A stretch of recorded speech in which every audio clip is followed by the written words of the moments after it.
Dahil sa kagustuhan ninyong kapanayamin ko ang dating action star na si Ginoong Rando Almansor, ay gumawa kami ng paraan upang makakwentuhan siya kahit sa pamamagitan lamang ng virtual interview. Maraming salamat sa tulong ni Ginoong Alex David upang makilala ko ang isa sa aking mga iniidolo na si Ginoong Rando Almansor. Kumusta kayo mga Dre? Welcome sa Rai TV. Hello. Hello sir, good morning po sa inyo dyan. Okay, good morning. Musta? Okay lang po. Sir, pwede po mag-request? Oh, Ano po sana? Pa-landscape yung phone? pag ganyan? Opo. Yan. Oh, yan. Ganda po ng background nyo ah. Movie nyo po Oo, yan. ito yung ito yung Rosan Tato. Rosa. Kung saan ako nagbida dati? 1991. Kayo po. Yeah. Hello po. Yeah. Good morning dyan sa inyo sir. Oo, good morning, good morning. Pasensya na kasi medyo natagalan tayo bago Okay lang po. Bago tayo nakapag-set up kasi busy sa trabaho eh. Sir, pwede ko pong ipakilala ko po sa inyo yung husband ko, si Rai. Siya po talaga yung content. Ay, oo. Si Boss Rai. Oo. Naku, Boss Rai. Boss Rai daw. Si Sir naman, nakakahiya. Halika. Hindi naman, okay yan. Nahihiya si Sir. Ay ka na. Hello, sir. Uy, nice meeting you, Boss Rai. Maraming salamat sa inyong sa inyong pag-imbita kasi it's really been a while na wala eh. Umuwi ako ng Pilipinas dati 2015. Nakita lang kami ni Senator Lito Lapid. And right after that, di pa kami ulit pero baka sakali makauwi ako ulit, baka masalang ulit ako sa teleserye if ever have time. Ganon. May napanood na po ba kayong interview namin, sir? Marami na, no? Marami na. Talaga po? Hindi, maganda nga kasi nakakatuwa kasi yung mga na-interview nyo, matagal ko nang din nakikita, sila Fred Moro, sila ang dami. Pati sila Alice Cunanan, mga kumpare ko yan eh. Talaga po? Mga kumpare ko yung mga yan. Sila mga si Mang Telly, pinuntahan din namin nung nakaraan. Telly Mabasas, Mario Joseph, dami ko rin ginawa pelikula, magkakasama kami ng mga yan. Oo nga po eh. So sir, ano na lang, pwedeng umpisahan natin ulit, parang yung sa mga interview namin po, kwentuhan nyo naman kami sir kung paano kayo nag-start sa movie, hanggang sa napunta kayo dyan sa ganun na lang po siguro. Kasi buti na lang nanonood po kayo, no? Alam nyo na po yung setup ng... Hindi kasi nung pa, nakikita ko na yan. Apo. So, sabi ko naman, tuwa naman ako kasi sabi ko, parang gusto nila ako imbitahan. Sabi ko, sige, salamat, di ba? Kaya lang, pasensya na medyo matagal tayo kasi.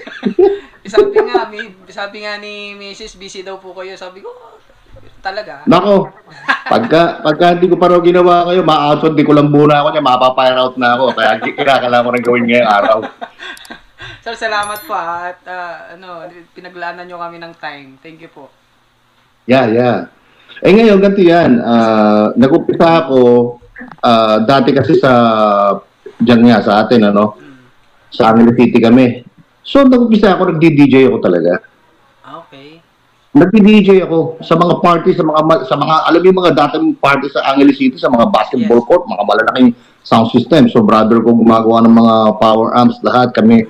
Tapos ako nag-DJ, tatay ko, suporta sila lahat. Pagkatapos noon, merong isa ako napuntahang party na merong isang parang talent scout na sinasabi niya, uy, baka gusto mo, pwede ka mag-artista, ganyan. Apo.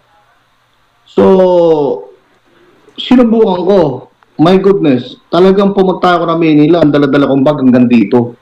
Para sa mga damit ko, para pagka mag-audition ka, di ba? Apo. Sa loob ng isang araw, siguro nag-audition ako mga 10, 5 sa Makati. Apo. Di ba? Tapos hila-hila ko yung bag ko.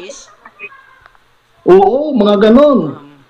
Mga 8. Hindi, nag-umpisa ako mga 90s, hila-hila ko yung bag ko sa kasi bago 91 yung Rosan pa to, ito 91 na to eh. Apo. So before that, so like couple years before that, so it could be around 89, 90 or something like that. Hila-hila ko yung bag ko, audition ako, na-tsempuhan, natanggap ako doon sa Ginebra San Miguel, yung Cuatro Cantos. Commercial. Yung bumuburot ka ng tansan, oo. Yun ang unang-una. Pagkatapos, pangalawa, Red Horse. Okay. Ang kasama ko si Raymond Quiano. Doon kami nagkakilala, si Raymond Quiano. So matagal na pala talaga kayong magkakilala, sir? Matagal na. Doon kami nagkakilala. Doon sa commercial ng Red Horse. Sa movie. O, hindi. Magkakilala na kami nung pa, sa TV commercials pa. Okay. Magkasama kami sa Red Horse. Kinukunan kami ng shot na ganyan, ng Red Horse. Sabi ko, siguro naka-tape 10 na ako, nalasing na ako, parang si Roel Bernal eh. Ganon din, nalasing din ako. Kasi pang-sampu na. No? Apo. Tapos makita-kita ko sa monitor, ang kinukunan lang, yung pagbaba ng Red Horse doon sa bote. Ang nakukuha lang sa mukha ko, ito lang. Hindi naman ako nakikita. Sabi ko, marami ito mga ito. Araw din kayo. Si Quiano, kung ano-anong ginagawa doon sa tabi ng ilog, ganoon din. Kamay din lang ako nakita sa kanya. Yeah. Grabe yun. Talagang sabi ko, pare, hindi ko nakita yung mga mukha natin. Baka sarili natin na. Okay lang, makakabawi tayo. Sabi niya. Ngayon, pangatlo, merong isang big bang na nangyari sa akin dito sa commercial ng Ligawan sa San Miguel Beer. Ganon din San Miguel Corporation to lahat eh. Pero ginawa ko tong TV commercial na to within not a span of 2 years. Okay? So, inapprove nila ako. Ngayon, yung Ligawan sa San Miguel Beer, kasama ko rito si Sheila Israel. You can take a look at it nasa YouTube. Ligawan sa San Miguel Beer. Sabi niya, sorry boys, kaya lang may kulang eh, di ba? Si Sheila Israel yun. Yeah. Yun talaga doon ako talaga na-feature talaga. Okay. San Miguel. Yes. Pagkatapos ng San Miguel, sir, may mga nakapansin na ganun, parang ganun. Hindi, may barkada ako dun sa isang TV commercial na ginawa ko, yung unang-unang Ginebra. May nakakilala ako sa shooting. Nakilala ko niya si Lito Lapid. Okay. So, eto na. Sinetap na namin. Sabi niya, sige, pakikilala kita kay Lito Lapid, ganyan.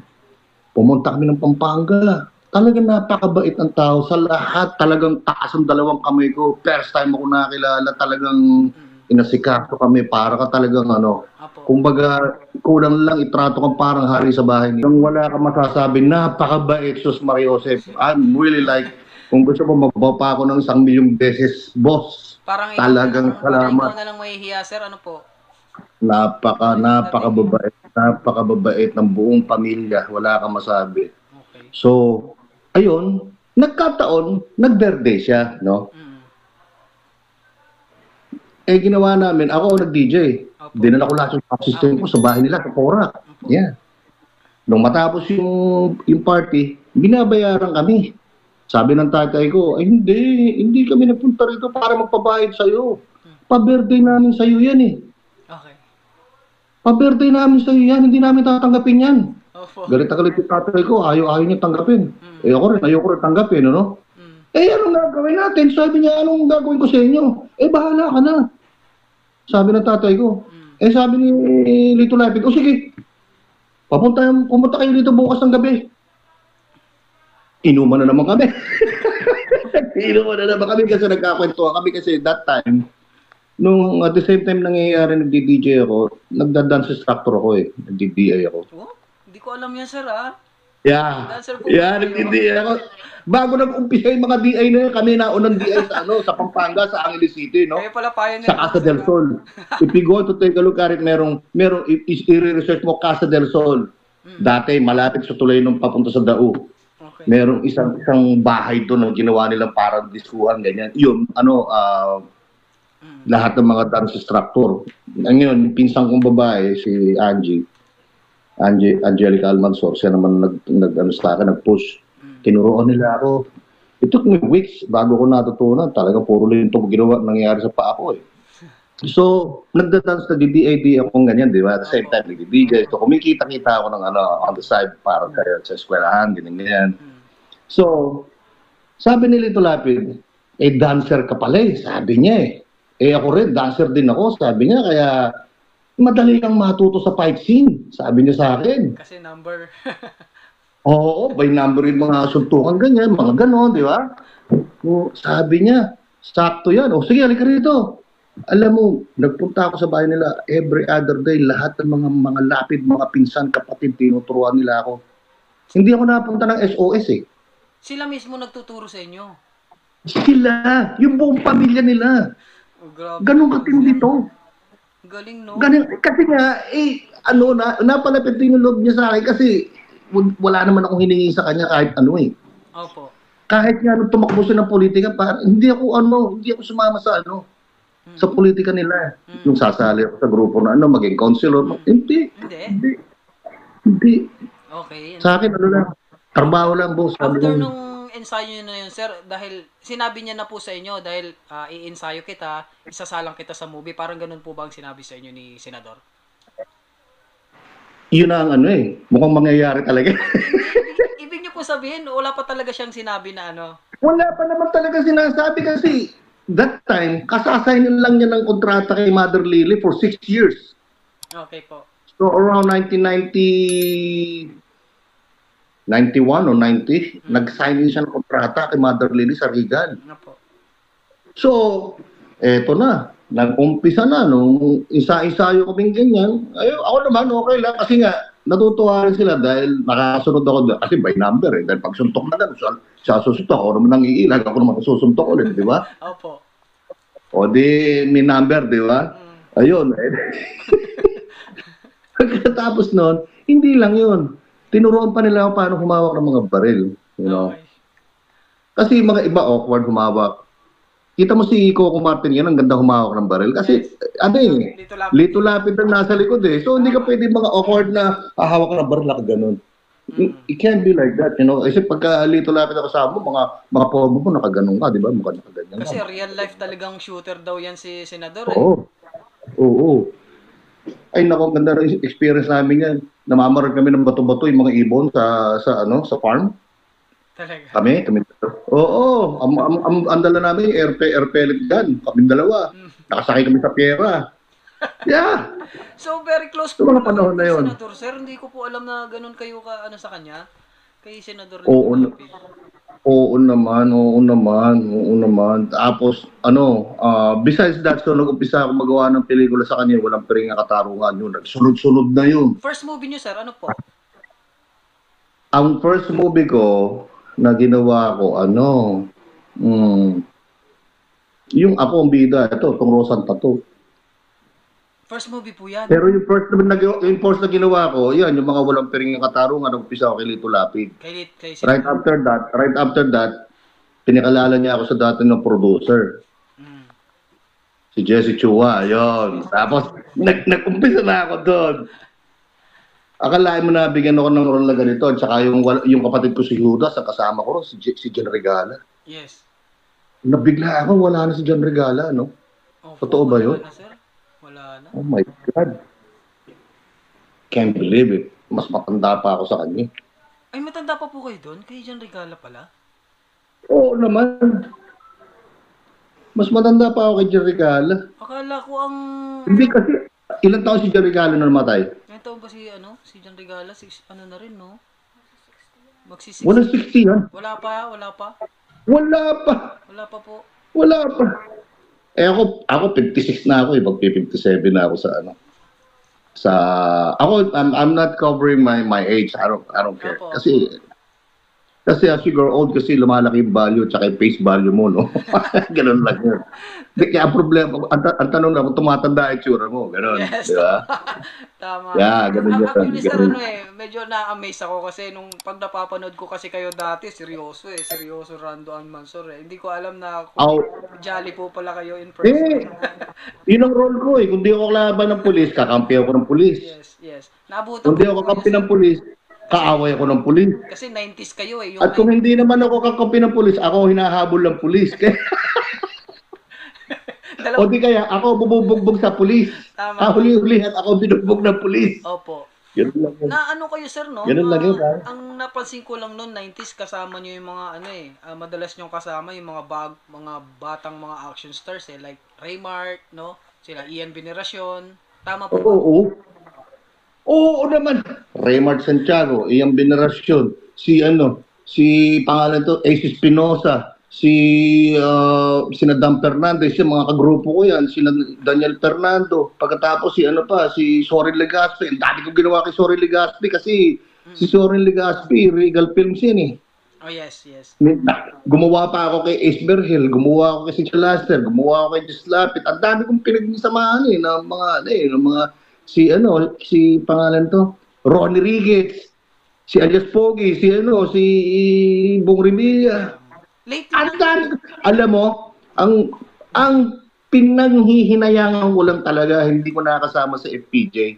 Ay, hindi nyo po siya lahat nakasama sa project. Si FPJ tsaka si Ipe. At saka yung grupo na yun, si FPJ, si Ipe, tsaka si Estrada. Si The Boy, sir, kasama nyo po? Hindi ko rin nakasama. Kasi datang, hiwa-hiwalay yung mga yan eh. Gagawa si The Boy, gagawa si Bong Revilla, gagawa si Israel, gagawa si Pia Epe, tapos gagawa si Lito Lapid. Kanya-kanyang bata yan eh. Tama, opo. Di ba? Yes. Pag nakita mo yung pelikula ni Ipe, pare-pareho mukha. Akala mo, nanonood ka pa ng isang pelikula. Di ba?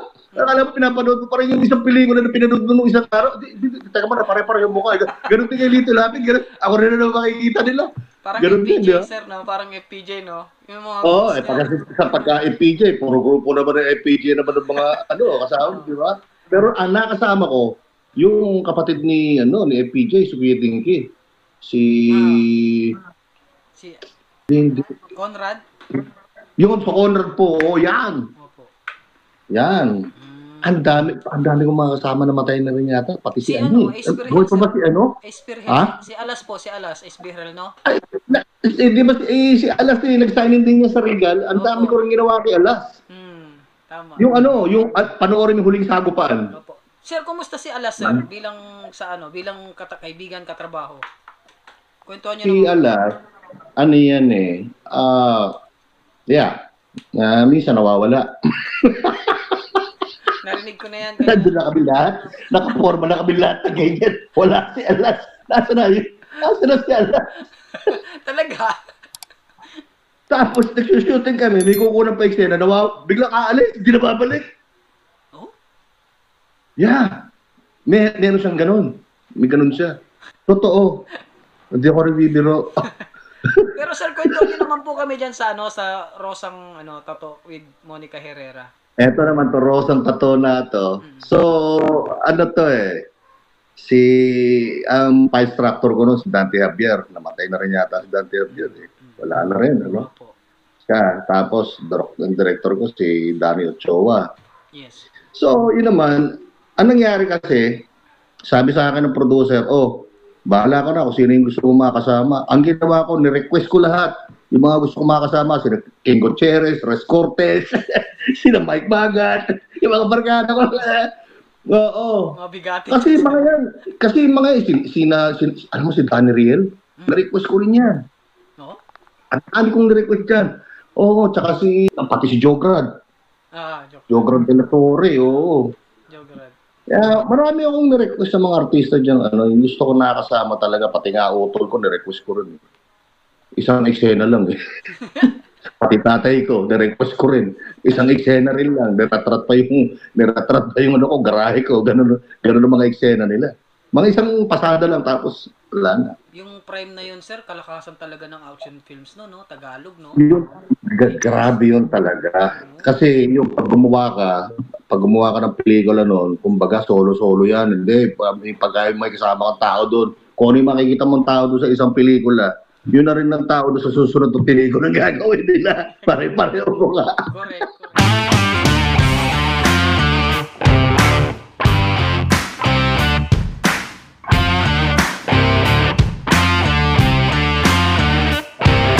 Huwag kalimutan mag-subscribe